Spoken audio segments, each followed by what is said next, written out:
Okay, so here's the question I want to start today's lecture with. What happens at the end of the operating life of an open pit and/or an underground mine?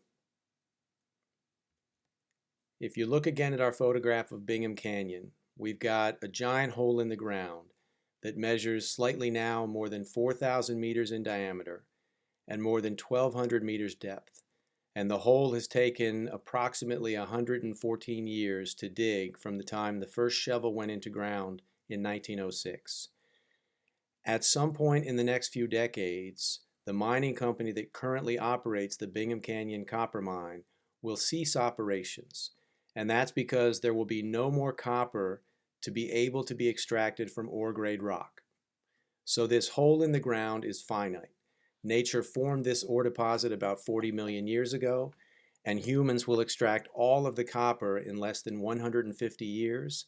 And when all of that copper is gone, nature will not make another ore deposit here.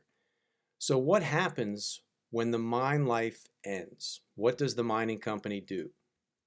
I'm going to play you a video here that will also review some of the topics that we've discussed in previous lectures, and importantly, touch on the concept of reclamation. How is the land where we operate mines reclaimed after mining operations cease? The Kitsault project is a proposed redevelopment of an existing abandoned mine and is located south of Alice Arm and approximately 200 kilometers by road northwest of Terrace, BC. The mine site is ideally situated. It is accessible by road from Kitsault and New Ianche via the Nisga'a Highway and Forest Service roads. The property also has a 42-kilometer, 138 kilovolt power line connected to the Ianche substation, a part of the BC hydro grid.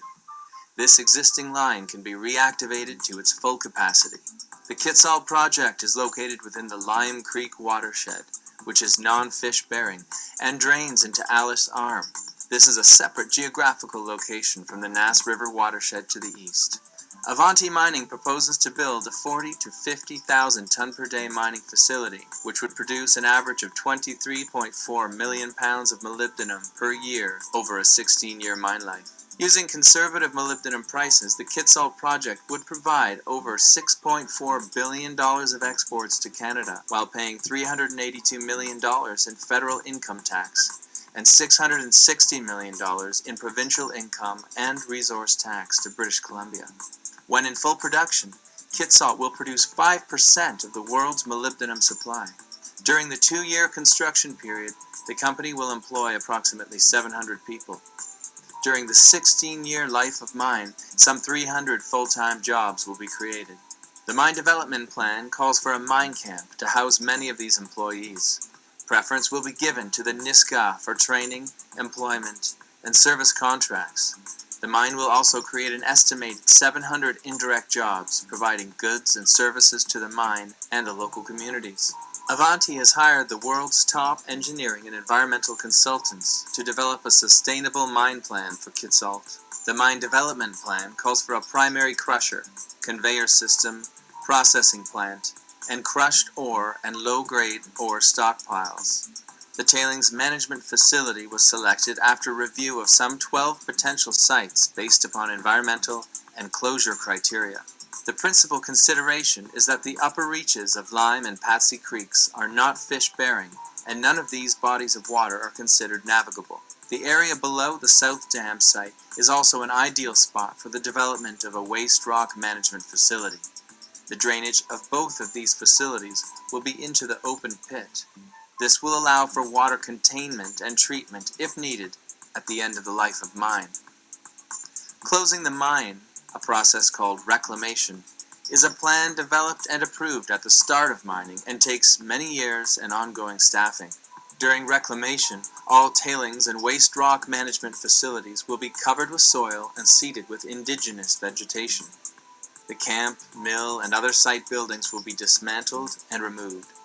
The tailings management facility and open pit will become managed lakes. The access road will be maintained so that ongoing monitoring of the dam, water quality, and reclamation success can be ensured. The land will be returned to nature. Presently, the company is in consultation with all parties to complete a formal process called an environmental assessment. To guarantee proper reclamation of the lands, Avanti will agree to post a bond, presently estimated at $31 million, within the first years of development to assure that the reclamation costs are pre-funded. Stewardship of the land and the sustainability of the people is the primary responsibility of both the Nisga'a Nation and federal and provincial governments. In support of these principles, Avanti Mining has invested tens of millions of dollars to date. Avanti has won the support of the international financial community in developing the Kitsault project. Avanti Mining welcomes the opportunity of growing with the Nisga'a Nation, BC, and Canada a world-class economic development at Kitsault. So clearly that's produced by the company that wants to mine this particular ore deposit. One of the things that we'll come back and touch on, because they mentioned in that video the Nisga'a Nation, Canada has very stringent requirements that any mining activities must have full social license to operate from Indigenous communities, and also the requirement that all mining companies during mining operations hire a certain percentage of people from the Indigenous communities to work during the mining lifetime. So I just want to play this back and highlight a couple of things that you don't have to worry about now. One is when they mention the bond, we'll come back and talk about that. And any of the other economic information, those are numbers you don't need to commit to memory. But what I want you to see here, because we've walked through this in previous lectures, is the mine infrastructure will be built. So here we see the open pit that's constructed. We have the benches, and then here you can see that they're building the tailings pond. So they've got tailings dam here on the left side, and then they've got a tailings dam on the right side. And if you watch the shape of the tailings dam, it's initially a centerline dam, meaning that it's not upstream on the side where the pond will exist, and it's not downstream.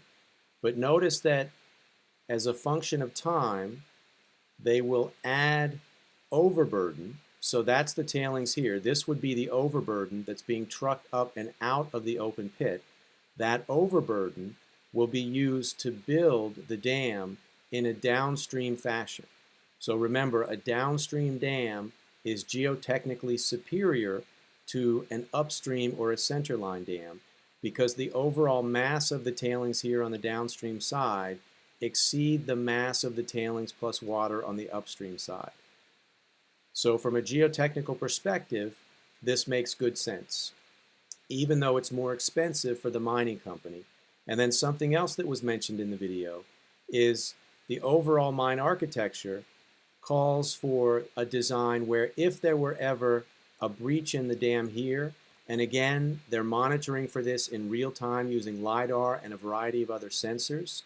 If there were a forecasted breach in the dam infrastructure here, all of the tailings here, right, and these are the tailings that are the result of froth flotation, would flow directly into the open pit. So from a mine infrastructure planning perspective, it is an optimum choice for this mining company to gain the social license to operate this particular mine, which, as they mentioned, will produce molybdenum, not copper. And molybdenum is not a metal we've talked about, but it's extremely important in a variety of technology products, including high-grade steel. So reclamation. Here are two photographs to give you a sense of what reclamation means. On the left side, we've got an open pit coal mine. This is in England. This picture was taken in 2006 when coal was still being mined from this particular area. And notice the difference between 2006 and 2008. So for surface mines, regulations globally require that they must be returned to a state that is as close as possible to the state of the land prior to mining. So before any mining can even begin, surveys have to be done as part of the environmental impact statement. All of the native vegetation has to be cataloged. All of the topsoil has to be removed and stockpiled. And after the mine has completed its operating lifetime, all of the surface must be regraded so that it has a contour that is as close to the original contour, meaning the topography of the landscape, and then the original topsoil and new vegetation that is identical to the native vegetation. It has to be native.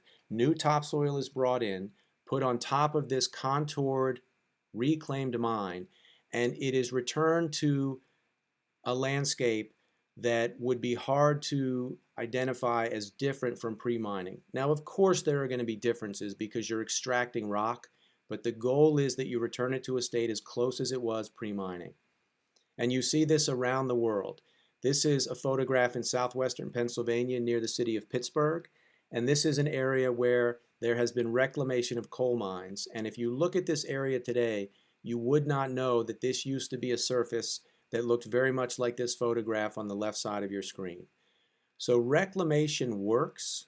Around the world, reclamation has been required for several decades. The first law in the United States that required reclamation was 1977.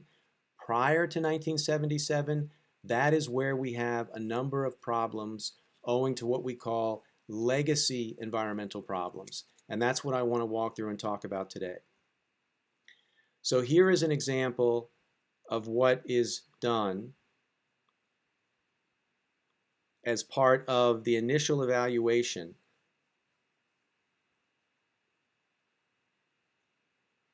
Here we're looking at surface mining that has clearly had a negative impact on the environment. In order to restore the land, all of the land prior to mining today, by federal law in developed countries around the world, is all surveyed. So the contours, meaning the hills, the valleys, they're all measured by LiDAR so that we know exactly what the land surface looks like. Every nook and cranny of the service is computerized. So in previous lectures, we've talked about the use of LiDAR to monitor the size of the open pit or to monitor the size of tunnels in an underground mine infrastructure. Here, what the LiDAR is being used to do is to make sure before mining even commences, we know exactly what the surface of the earth looked like. We know the elevation above sea level, and this is necessary because when the mine closes, it has to go through a series of new permitting processes that demonstrate that it has been returned to normal. So all of that data are digitized, and then mining can commence. So all of this goes in on the front end when the mining permits are sought. So back to the question on slide 1. What happens at the end of the operating life of an open pit and/or underground mine? I'm going to use a different mine as the example today. I'm going to use a mine in a city in Montana called Butte. And this is a photograph here of what's called the Continental Pit at Butte, which started out as 2 separate pits, one here on the bottom of your screen and one here on the top. And these pits merged as a function of time. And there's a third pit, and I'll show you photographs of that as well. And I want to use that as the example to talk about legacy environmental problems associated with mining before regulations were put in place. So one of the things to remember, let's walk through 3 schematics here, A, B, and C. If we look at A and we imagine an ore body pre-mining, this blue line is what we refer to as the water table, or in the last lecture we referred to it as the phreatic line. And what you need to remember is that below the phreatic line, all of the open pore space within the rock or soil is filled with water.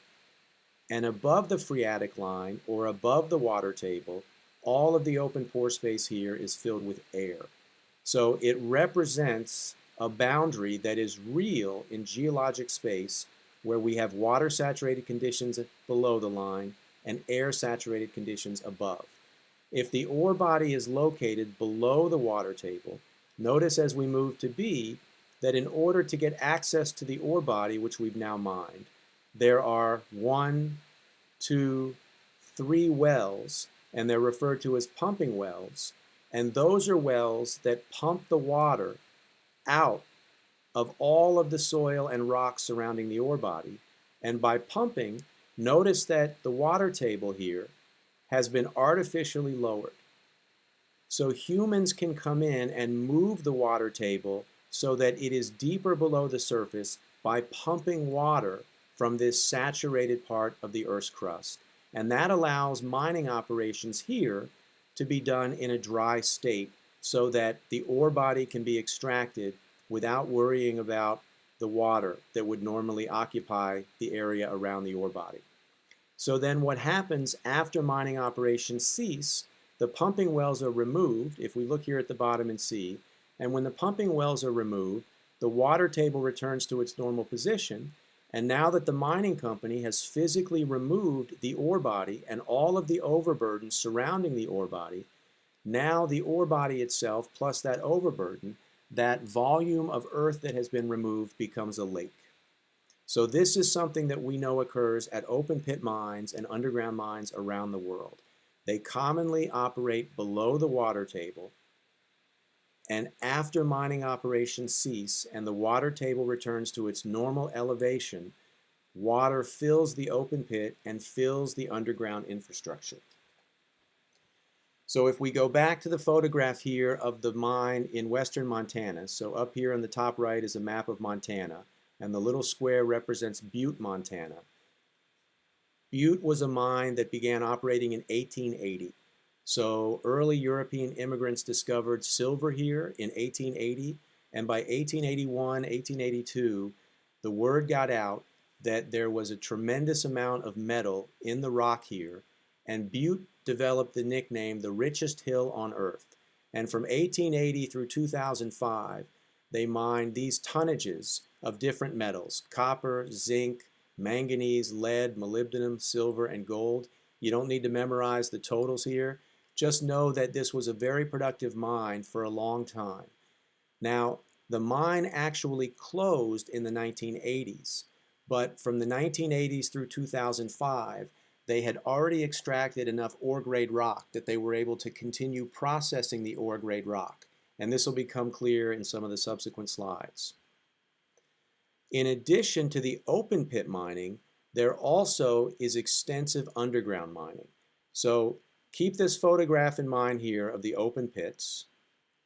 And now I want you first to look at this part of the schematic on the right-hand side.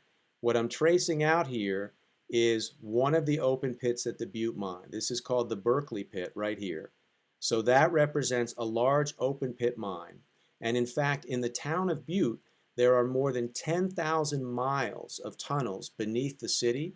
So when you look at this image here, this is a computer animation where all of the red vertical lines, all of those are mine shafts.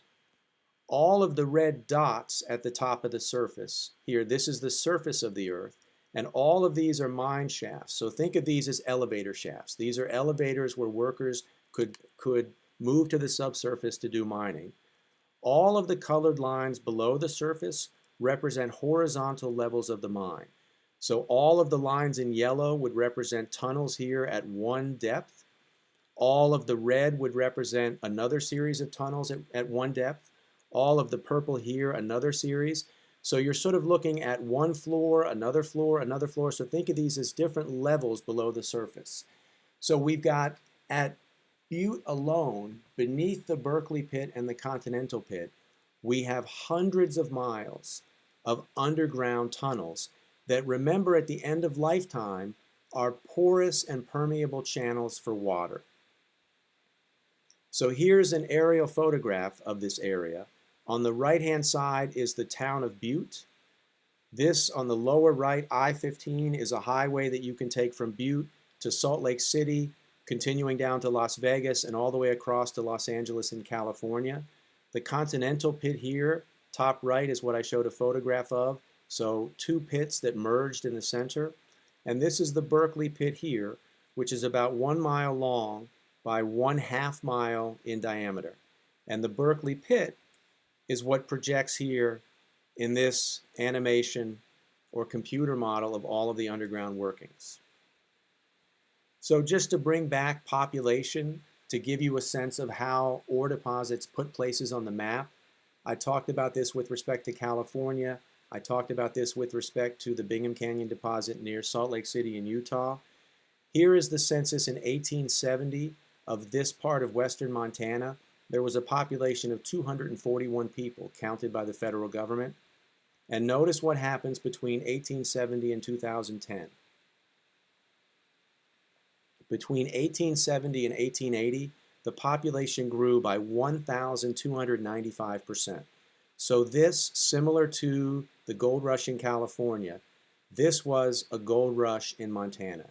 Initially silver, and then all of the other metals that were considered low-hanging fruit at this richest hill on earth. And you can see that the population grew to a maximum of about 40,000 during the 1920s and 1930s. The population slowly declined. It saw another peak around 1980, and then the mine ceased operating in the early 1980s, and we see the population decline, and now it's reached a steady population of 33,000. And you don't need to memorize these numbers, but again, I just want you to think about what I mentioned in the first lecture. Mineral deposits put places on the map. And this particular mineral deposit in Butte, Montana, put that part of the world on the map for European immigrants. So who did the mining in Butte and where did they come from?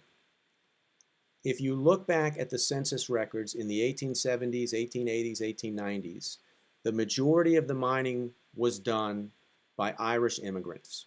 So here on the top right is a data set from 1825 to 1890, and you can see Irish immigrants to the U.S. So the lower right here is a photograph taken at Ellis Island in New York, one of the major ports for people immigrating from Europe in the late 1800s through the 1900s.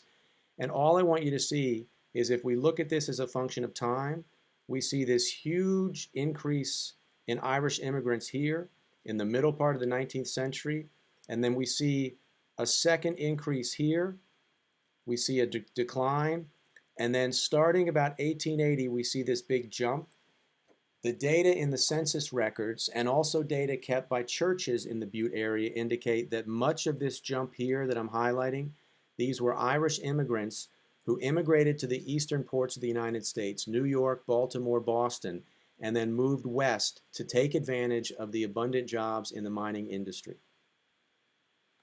So let's look at the Berkeley open pit. And I'm going to show you over the next several slides the evolution of the pit since 1979.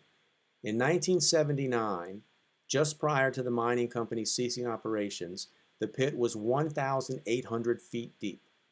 Right? So we're talking here about an 1,800-foot deep pit. And if you think about stories and buildings, they're typically 10 to 12 feet tall. So we're thinking here of at least a couple hundred stories tall building that we could put in the bottom of the pit. In 1982, they shut the pit down. And what I mean here is that they ceased mining operations.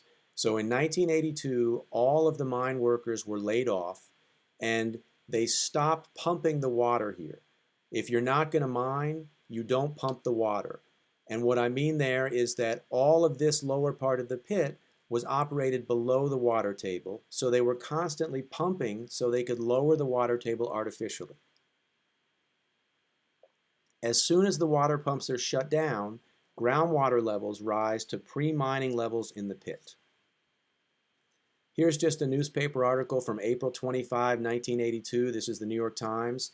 And again, I've said this a couple of times and I'll say it again. We're going to come back and have a lecture on economics, but somebody might send me an email and say, why would you close a big operating copper mine? This is why.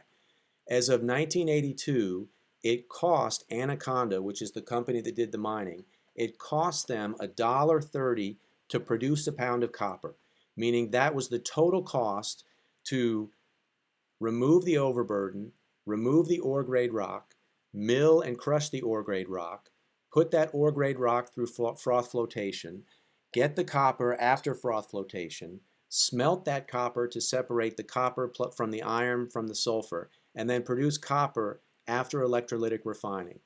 The open market price was only 70 cents a pound. So if you're only able to sell your copper for 70 cents a pound and it costs you $1.30, you can't make a profit, and Anaconda decided to close the mine. Here is an image that shows you the inflation-adjusted copper price from 1970 through 2020. And some of these, the snippets here, the top and lower right, I just took from that New York Times article. But as of early May 1982, this just gives you a sense of what the copper price was.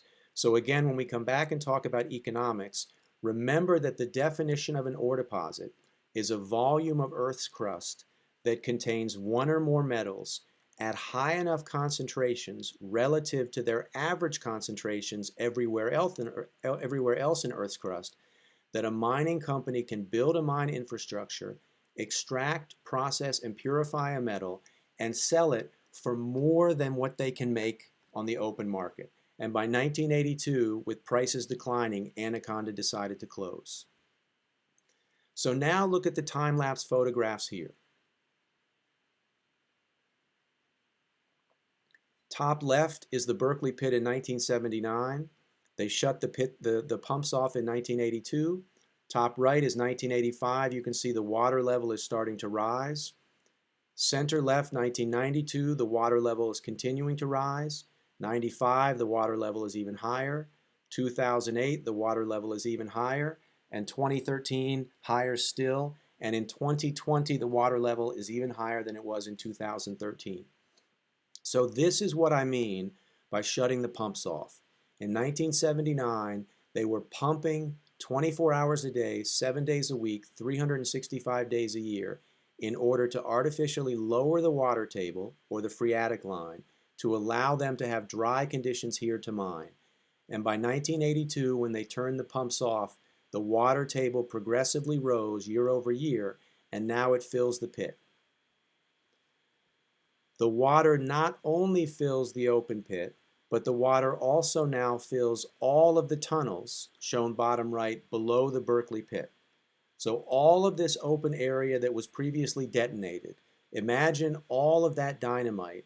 It creates new fractures and new conduits for the water to move through all of these tunnels.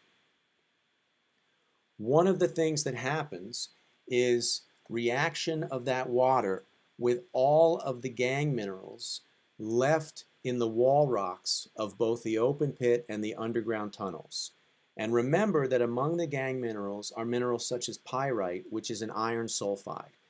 And what happens is that as that meteoric water and groundwater, which are slightly acidic, as they react with sulfides, they produce what we call a chemocline in the open pit. So one of the big challenges with the Berkeley open pit now, we're looking at that here, these are the benches on the left side and the benches on the right-hand side, is that the bottom of the open pit is now filled with water that has a pH of 2.37, and the top of the open pit is filled with water that has a pH of 2.57. The chemocline simply means that the iron and copper concentrations increase above and below the chemocline.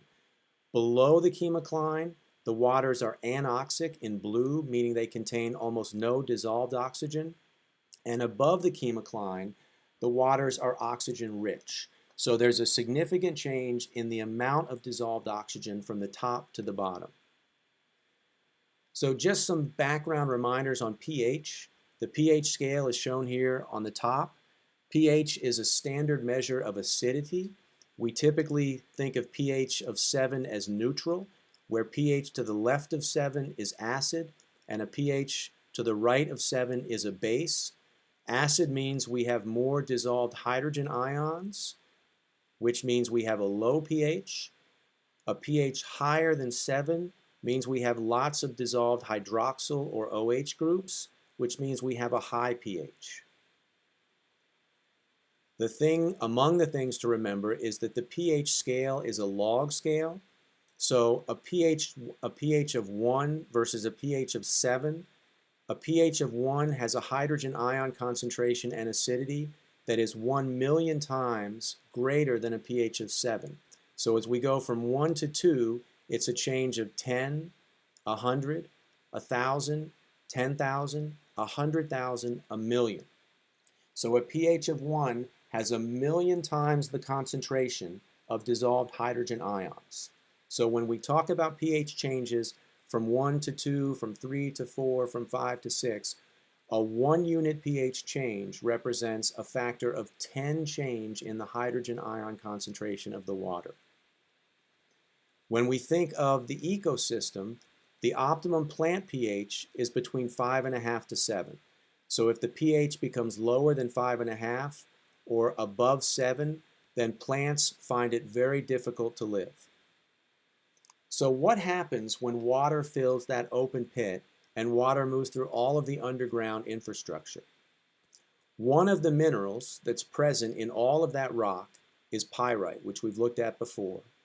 And I'm going to show you now over several slides chemical reactions that explain how the waters in both the underground infrastructure and the waters that now have created the lake of the open pit, how they become acidic, meaning low pH, where low pH means high concentration of dissolved hydrogen. So if we have pyrite that is chemically reacting with water and the water contains oxygen, that reaction produces ferrous iron, Fe2+, that's dissolved in the water or the aqueous solution, plus these sulfate groups here, which are also dissolved in the water or aqueous solution, plus hydrogen. So when we look at this reaction, what I want you to take away from this is that pyrite plus oxygen produces hydrogen. And that's caused by the oxidation of sulfide in pyrite to sulfate here. That is then followed by oxidation of Fe2+, so ferrous iron here, which reacts with oxygen, plus hydrogen to produce ferric iron plus water, followed by oxidation of more pyrite, which reacts with ferric iron and water to produce, on the right-hand side over here, 16 hydrogen ions. So the net reaction here produces more hydrogen ions and makes the water acidic. You don't need to memorize these chemical reactions. I want you to be familiar with the overall concept that nature is starting with pyrite, that pyrite is reactive with oxygen in water, and the sequence of reactions here involving ferrous iron, ferric iron, sulfide, and sulfate, the net result is that the water becomes acidic. So if we look here at the Berkeley pit, and I'll trace it out in black, the numbers on the left here, this is 1982 when there was 0 water in the pit, and then subsequent years, 1983, 84, 85, these are the number of feet, 53, 262, 122, the number of feet that the water level in the pit rose in each of those years. And up here in the red and the blue and the orange, as of April 15, 2016, the current level, this is 5,333 feet above sea level, and the water depth is 1,070 feet. One of the things that is of concern in this particular area is that the water has the potential to actually crest and overflow the upper walls of the pit. And considering that the town of Butte is downstream of the pit, this is a major concern. So this is a photograph top left. Again, this is 2013. This is on the lower left, the schematic that shows the chemocline, where we've got a lower pH in the bottom of the lake and a slightly higher pH in the top portion of the lake. But notice that throughout the lake, it's very acidic. So why is this of concern?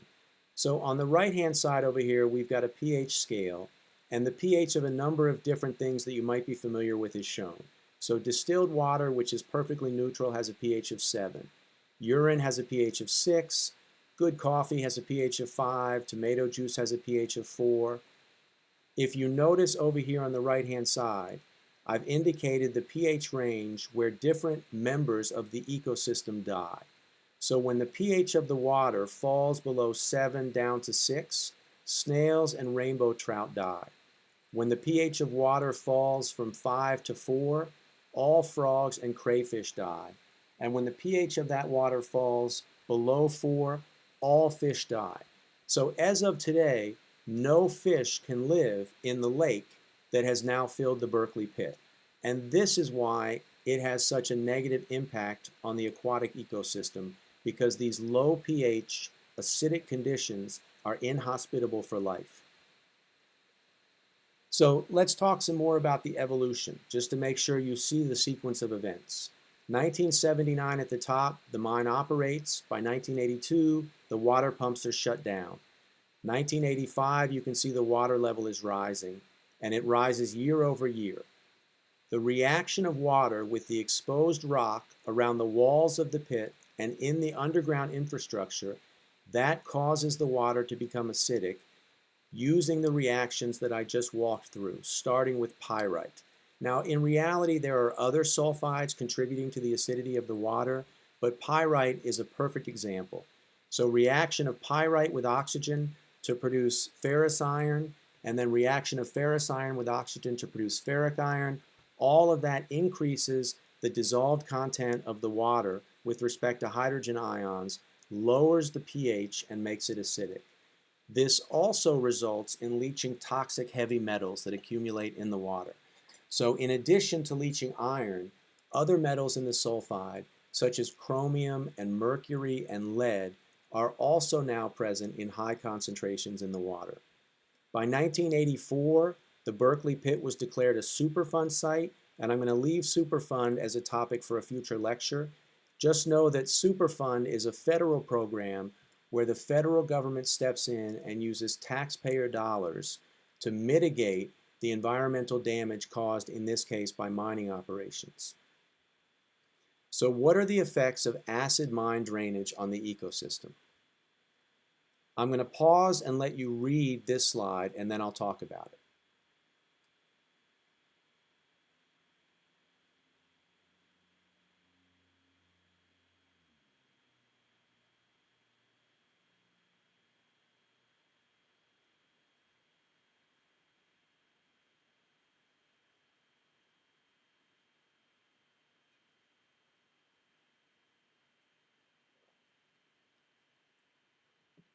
Okay, so everyone observed that the Berkeley pit was filling up with water in the 1980s through the early 1990s. But the shit hit the fan in 1995. So in 1995, snow geese that migrate and use this area in western Canada, western Montana to stop during their migration. A flock of snow geese that winter landed in the Berkeley pit. And after several days of inclement weather, meaning the geese did not fly away from the pit, there was a dense fog that prevented the birds from leaving. When the weather finally cleared and people could make observations of the lake, 342 of the geese were found dead. There was a huge investigation involving the Environmental Protection Agency, the EPA, and the state of Montana's own Department of Environmental Quality, and they determined that toxic water in the pit had corroded the birds' esophagi and caused them to die. Now, the mining company and Montana, there were a lot of fights back and forth about this, but as of 2020, unequivocally, the reason the snow geese died is because of the extremely high concentrations of heavy metals in the water. And remember, the heavy metals are there because of the reaction of pyrite with oxygen to produce acid waters, and acid waters dissolve metals out of all of the rocks surrounding the pit and the underground infrastructure. So what do you do when you've got this massive lake that is a stopping point for migratory birds? I should have let you read this bottom of the slide if you haven't seen this before. So initially, after 1995, people did amazing things. They would put loudspeakers to play sounds so that the birds or the geese wouldn't land. They would do firecracker arrays where they would synthesize these firecracker arrays, and it worked relatively well, but it's a band-aid. What you want to do is you want to actually increase the pH to make the water less acidic. And the way that we do that is not that different from when you eat acidic foods. Your stomach gets upset, and when you've got an upset tummy, what do? You take some Pepto-Bismol or some antacid. And antacids, in this particular case, they use something called calcium carbonate, which reacts with the acids in your stomach to neutralize the acids, meaning you've got a low pH fluid in your stomach. You swallow some calcium carbonate. The calcium carbonate neutralizes the low pH fluid to raise the pH, and your tummy feels better. So in the spring of 1996, they built what's called the Horseshoe Bend Drainage Water Diversion Facility. And what it was is a facility that would pipe up to 3,000 gallons per minute of water from the lake in the open pit. And that was done to slow the rising water level. And then they built a water treatment plant that would actually neutralize the water to raise the pH. And they could neutralize as many as 5,000 gallons of water per minute. Now they do this using a different type of antacid. They use something called lime, and lime has this composition here, calcium oxide. If you've ever ordered a package and it's come with this desiccant inside of it, that desiccant, if you were to open up, and don't do this, but it contains calcium oxide, which looks like this white powder here. And the reason that calcium oxide is used is that part of the acidity, or part of what's contributing to the acidity in this particular lake, is sulfuric acid. So when you pour calcium oxide or lime into the lake, it reacts with sulfuric acid to produce a mineral called anhydrite plus water. And this raises the pH of that water because now you have removed this acid sulfur, and now you have effectively locked it up inside a compound called anhydrite that is inert. This is done with chemistry in mind, so it's not done willy-nilly. So it's done so that the pH of the water, as I say here in the text along the bottom, the pH of the water after neutralization is within an ideal range to allow the aquatic ecosystem to return to what it should be if there had never been this environmental catastrophe. So what other parts of the waste stream are we missing? Have we covered everything? Nope. So let's look at another part of the waste stream. So on the right-hand side, we've got the continental pit. The two becomes one. And then on the map on the left-hand side, here we've got Butte in the lower right. Butte sits at the headwaters of the Clark Fork River, or the Clark Fork of the Columbia River, where this blue is the Clark Fork River that flows up through Missoula. And I'll trace it out here, ultimately all the way up to Canada, where it discharges into the Columbia River, and the Columbia River flows through Washington. The Columbia River becomes the border between Washington and Oregon, and ultimately flows out to the Pacific Ocean off the side of your screen here to the left. So the Clark Fork River is here, and one of the things that we now know is during the earliest mining in Butte, so we're going back to the 1870s, 1880s, 1890s, there were no regulations, there was no legislation about what you could do with mine waste. So the early miners, when they were producing mine waste, the overburden, and they were producing waste from smelters, they thought that it would be a great idea to discharge that directly into the Clark Fork River. So now we're looking at a map. The inset up here shows you again western Montana and Idaho with the state boundary here. Lower right is Butte. The circle here is Anaconda, which would be the location of the operating mine. And the gray here represents the concentration of copper in stream sediments at the bottom of the Clark Fork River. So if I direct your attention over here to the lower left, as the amount or the width of gray on both sides of the river increases, so here we've got a wide gray bar and here we've got a narrow gray bar. The wider the gray bar, the higher the concentration of copper, and these are copper concentrations in parts per million. Okay, so milligrams per kilogram or micrograms per gram, parts per million. And what I want you to take away from this is the decades and decades and decades of simply discharging all of the overburden and all of the tailings into the Clark Fork River. All of those tailings and all of the copper and other metals settle to the bottom of the river and have created now an incredible contamination nightmare that extends, if we look at the scale bars, 50 kilometers, extends for hundreds of kilometers or hundreds of miles downstream. So this represents a huge impact, negative impact on the environment that today we, meaning the broader we, with the state of Montana and the federal government are cleaning up. And that's done using a number of different techniques.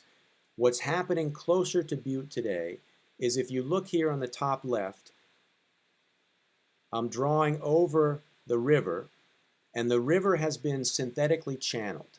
So the Corps of Engineers came in and they have diverted the river, and all of the contaminated sediment here that takes up most of the photograph, all of that contaminated sediment is being scooped up and put into trucks, and those trucks then are driving it to a landfill that's lined, and a landfill that into perpetuity can keep that toxic metal load that's in the contaminated sediments from having a negative impact on the aquatic ecosystem elsewhere. So one final example of how this has happened even more recently. And I'll tell you, this is where, when I go back and I think about the miners in the 1880s, 90s, 1900, 1910, on some level, when we look at it through the lens of 2020, it was not a very intelligent thing to do. But at the time, one can imagine there was very little known about the human health impacts or the effects on the aquatic ecosystem from the tailings. So now I want to direct your attention to another part of the world. So if you look at the map, here we've got the Philippines, Vietnam, so Southeast Asia is up here off the top left. Australia is here on the bottom. This is the country of Papua New Guinea, and it's split right in the middle, and the left side of the island is part of Indonesia, and the right side of the island is the country Papua New Guinea. And I'm going to focus you first on all of the mines in Papua New Guinea. So all of the dots here in red as of 2015, and then when I checked this a few days ago, they're all still operating. All of the dots in red are active mines. And the country Papua New Guinea is financially very dependent on the revenue that is returned to Papua New Guinea from all of the metals that are mined at these operating deposits. But I want to focus on this particular dot here on the left-hand side called Ok Tedi. Ok Tedi is a mine that's located here. Now we're looking at part of Papua New Guinea. Ok Tedi is located here. This black line here is the border between Papua New Guinea to the right and Indonesia to the left. And right here, as I'll show in a subsequent slide, the Fly River becomes the border between Indonesia and Papua New Guinea. Ok Tedi was mined beginning in the early 1980s. Oak is the local word for river. It's mined at Mount Fubalan, which is about 2,000 meters or 6,600 feet above sea level. Mine construction began in 1981. Mine production began in 1984. So I was alive when this mine was being produced. This wasn't the 1880s or 1890s. This was the 1980s and 1990s. Now, Ok Tedi economically is responsible for about a third of Papua New Guinea's entire export revenue. So for every $3 that are earned by exporting something from Papua New Guinea, one of those $3 is directly the metals being mined at Ok Tedi. Now, just to give you a sense that it's in the middle of nowhere, on the left-hand slide is a Google map, and on the right-hand slide is the satellite map.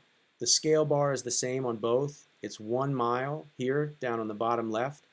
This is an area that's extremely tropical. The average rainfall is about 10 meters per year, which is about 33 feet per year. You can see that it's densely forested here everywhere that's green. The only places where you don't see dense forestation is the actual mine here. And then I just want to draw your attention now to this area that I'm tracing over with the cursor. That is a stream or a river here. And then on the upper side, this is a stream or river here.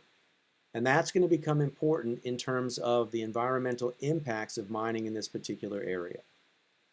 So now I'm going to play a video just to give you a sense of what the mine looks like from above. So here we are, Ok Tedi is up here. This is a helicopter view of Ok Tedi.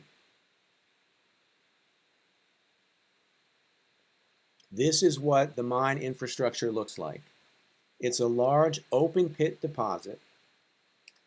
And I'll show you some data in a subsequent slide, but among the metals that it produces, it's economically a viable deposit because it produces copper, and it also produces a significant amount of gold. Now, one of the things I want to highlight here is notice the topography. The mine is at high elevation, the top of the mountain, and everywhere surrounding the mine, the topography gets lower. So there's a drop in elevation everywhere surrounding the mine. And that's extremely important and something I want you to keep in mind as I play through the next set of slides. The mine is at the top of the mountain, and the rivers are draining from the top of the mountain to lower elevation. So here's just a couple of numbers from a few years ago. And all I want you to see here is much like most of these types of mines around the world, producing copper and gold.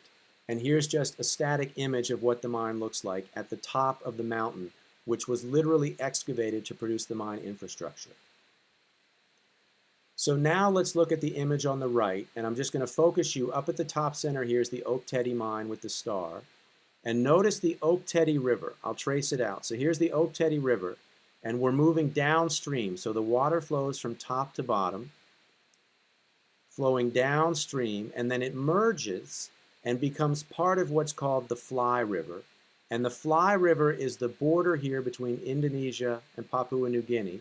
And the Fly River, stick with me, flows all the way down here into southern Papua New Guinea and ultimately discharges into the Gulf of Papua, which is connected to the Pacific Ocean. Now, along the length of this river, there are 120 villages, and there are approximately 50,000 people that live in those 120 villages. So remember, high elevation here at Ok Tedi, and lower elevation everywhere along the Ok Tedi and then the Fly River. So just another concept that I introduced in a previous lecture, and I want to use it here to emphasize the mass or volume of tailings. So we introduced the stripping ratio, which is the ratio where the numerator is the amount of overburden and the denominator is the amount of ore grade rock. So the higher the stripping ratio, the lower the profit margin. The lower the stripping ratio, the higher the profit margin. And tailings we've talked about are a byproduct of the froth flotation of the ore grade rock. So the bottom right is the copper in the ore and waste between 1985 and 1998. The center histogram are the tailings, and the left histogram are the waste rock. And I don't want you to memorize the numbers. Okay, 40 million tons, 30 million tons, 20 million tons. All I want you to see is that the tonnage of the waste rock and tailings, all of the rock that is not economic, has no economic benefit to the mining company, it significantly exceeds the amount of copper that's mined. The takeaway is that there is a tremendous amount of waste being generated relative to the actual amount of copper metal that's being produced. So how does that factor into negative environmental impacts? So here again we have an image on the right, a satellite photograph, where here we've got the Ok Tedi mine, which today looks like this on the top right. It was discovered in 1963 by finding copper in a stream boulder. So just like we talked about a few lectures ago, color changes of copper were identified by mining geologists who then asked for larger amounts of money in their budget to go in and do magnetic surveys and conductivity surveys. The mine was developed in the 1980s at a cost of $1.4 billion, all of which was borrowed. The original plan, if we focus now up at the top with the Ok Tedi mine, the original plan was to dispose of the tailings in an impoundment area about 15 kilometers south of the mine, so downriver. So in essence, you're building a tailings dam, and the tailings would be transported there via a tunnel. This is standard practice around the world and something we talked about last lecture, and there are 2,000 tailings ponds today at active mines on 6 continents. And almost all of them are operating and in decent condition, and they're being monitored in real time. So this was the original plan. We'll build a tailings pond 15 kilometers south, and we'll pipe, meaning that we will build a pipe system to move the tailings there. The original environmental impact statement required the dam to be built. And what they would do in the dam, so here we're looking bottom left, this is a downstream dam, so dam number 1, dam number 2, 3, 4, 5, 6, etc., where the total mass of the downstream dam can exceed the total mass of the tailings, and that's all calculated by engineers. This would allow all of the heavy materials in the tailings to settle, and then the water could be removed and purified, and they referred to this as high water that they could put back into the river system. All of this seemed great, and it's in the environmental impact statement. What went wrong? Well, let me show you the video from last lecture. This is what went wrong. We used this shake table. We talked about liquefaction. When the dam was being constructed, and remember, we're building an earthen dam composed of rock, dirt, soil, in an area that receives 10 meters or 33 feet of water per year. So when they were constructing the dam, there was an earthquake that caused liquefaction of the dam. So the earthquake was what shook Papua New Guinea like we're shaking the shake table in the video. And as a result, the earthen dam suffered what the mining company claimed was irreparable damage. So what do you do if you want to recover the $1.4 billion that you've invested to build the mine infrastructure? The tailings dam now has been, according to the mining company, irreparably damaged. You reach out to the government of Papua New Guinea, PNG, and you ask them not to require you to rebuild the tailings dam, so you can keep the construction schedule to open the dam on time. And the Papua New Guinea government agreed. So they allowed the mining company not to construct the tailings pond. They allowed the mining company to remove some of the tailings, for example, sand and similar sized particles, but they allowed the mining company to discharge all of the fine sediment directly into the Ok Tedi River. And I'll give you a moment to think about what could go wrong. If globally, in the developed world, we require tailings dams to be built and monitored 24/7, 365, what could go wrong when you're building a large mine such as Ok Tedi, and now you are directly discharging all of that flour grade tailings directly into the Ok Tedi River?